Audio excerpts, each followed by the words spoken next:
your madness, your crazy, the ways that you're weird or you don't fit in, those are actually your creative genius and a very important part of you as an artist. And in today's video, I'm gonna talk about why all the best artists throughout history and living today are a little or maybe a lot crazy.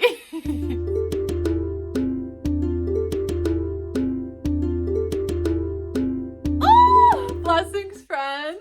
Welcome. My name is Sandler. I'm an herbalist, a creative, a wild woman, and yeah, I'm so grateful to welcome you to day 11 on this 19-day creative devotional journey where I'm showing up to my YouTube channel for 19 days straight. And I'm inviting you to join the journey and dive into a craft and just showing up to your creative practice, to the creative flame within you. And today's candle, we're going to burn, like I accidentally hurt her nose when I was taking her out of the mold. So yay, isn't that the best part of having a handmade business, is when you get to keep the stuff that you made. But yeah, we're going to burn the black grandmother moon today in honor of all the artists who have ever been called crazy.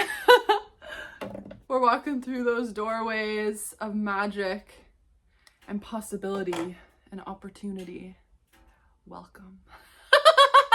I feel like throughout history, there's so many artists who would be considered, either outcasts, weirdos, eccentrics, or just plain crazy, like during their time and beyond. And I feel like this is almost like an intrinsic quality of those of us who walk the path of the artist, those of us who are like devoted to our creative work. We might seem a bit crazy, and especially we might seem delulu because we keep following this passion and following these ideas from beyond, even when I feel like mainstream society really wants to believe that seeing is believing.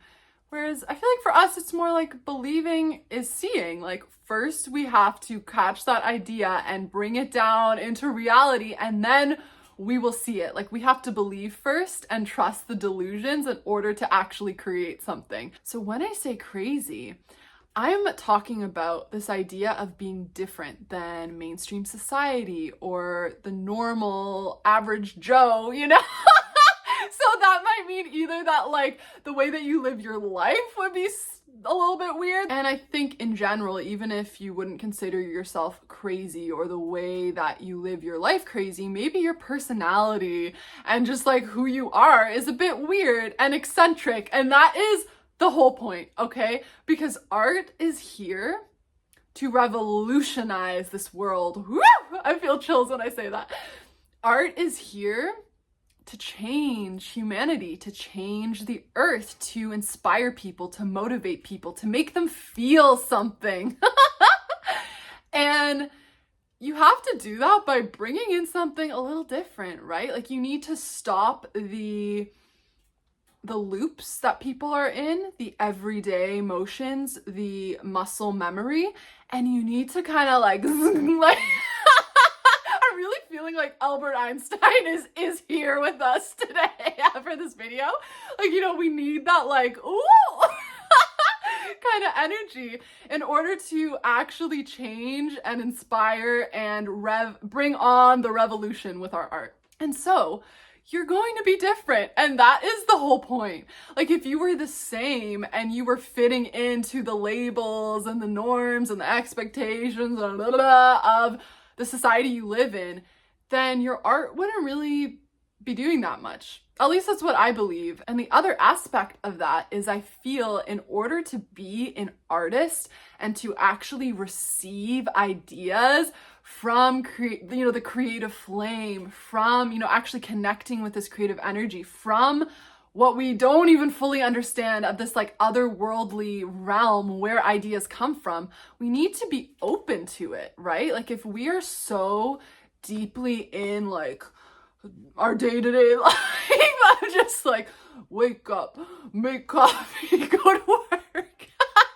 We're in this like this cycle, this circle of just like, I don't even know how to describe it, but just like the classic, and you can still have a 9 to 5 and be an artist, but I just mean if you are in the well-oiled machine of like, I am a human, like, you know, I don't know, then you aren't really receptive to these epiphanies, to these eureka moments, to these ideas and innovation, right? There's an energy of innovation that the artist must be open to.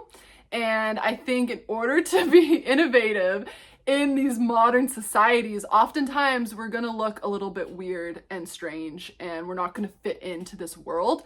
But that actually means that we are embodying creative energy. And understand that the earth is an entity in herself, and she is constantly evolving. Like, as a humanity, as a collective on earth, we are continually entering like new eras, new epochs. There's new energy, you know, constantly being flooded onto earth by the sun. And so if something doesn't resonate with people today, it might in a year's time. It might in 20 years. I'm getting chills. It might after you're dead, unfortunately. But the point is that you can change the world with your art, even if it isn't in the exact moment that you share it, because maybe the earth isn't quite ready for how much that art is going to change things. We need to talk about how every single artist needs to be a little bit delulu. Like, you need to be a little bit delusional in believing in your ideas, in believing in what you're creating. And I myself have definitely fallen into perhaps the trap or just the pattern of insecurity of not wanting to be seen in my art. Like, especially for my candles, I kind of like shock therapy or exposure therapy, just had to go to markets and be seen with my candles and be seen with my oils and be seen as an artist with what I've created and fall in love with it. Like, fall in love and feel such a burning passion for what I'm creating. And that also means believing in it, even when you're not seeing what might be looked at as success. Even when perhaps no one's buying, no one's sharing, no one's loving it, you know, expressing their love for it. Because we need to believe in what we are creating in order for us to feel the passion and fully give our creations a proper chance at changing this world, a proper chance at being seen by who they're meant to. And so I do believe that every creative needs to be a bit delusional, because you are kind of like a mother to be who is pregnant with an idea, with a baby that is your creative project. And if she didn't believe that she was gonna have a baby in 9 months until she physically saw the baby in her hands after it was born, like, how crazy would that be? How unsupportive would that be in her pregnancy and in supporting this little fetus inside of her that is growing and needs proper nourishment and needs care, and, you know, she needs to live her life a bit differently in order to support the birth of this baby. Like, you need to believe that you are birthing something and creating something so miraculous and magnificent, like a real human baby, that you are just so excited and overflowing with passion and joy for what you're doing and what will come to be of it, that you are just believing in it and supporting yourself and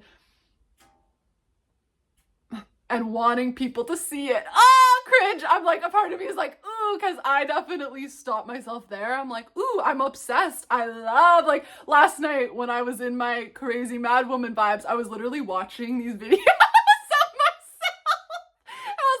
laughing with myself. I'm like, Sandra, you're so good. I'm just like, oh my god, this video's gold. Like, and I had that feeling of like, wow, it feels so good to actually love the art you're making and actually be so delusional in seeing the gold in what you're creating, even when it has 9 views. I think, like, we need to do that. We need to support ourselves, because if we don't, then who will? Especially if we are the black sheep, the outsider, the eccentric that feels misunderstood by the rest of society. This is Sandler from the future. editing. And what I think is just so hilarious is that the last two clips of this video I accidentally filmed in slow motion. So I was able to like speed it up and it like sounds normal for most of it, but I just kept a couple parts that were just cracking me up too hard to somehow figure out how to get it to normal. So prepare yourself and just know it's like the video is embodying the mad woman crazy vibes just so perfectly. So it needed to stay. But yeah, this is a message for me and for you today. We need to continue believing in what we're creating even before we see it. Before we see the physical success, we need to believe and really hold on to that passion and that vision and that delusional dream of what that creation will eventually become. So that's all I'm gonna share today. I would love to hear in the comments, like, who is your favorite crazy artist? And yeah, like, how do you kind of embody that mad woman archetype, like that energy of the crazy genius? Because I think we all need to connect to that energy sometimes in order to let our creativity fully flow through.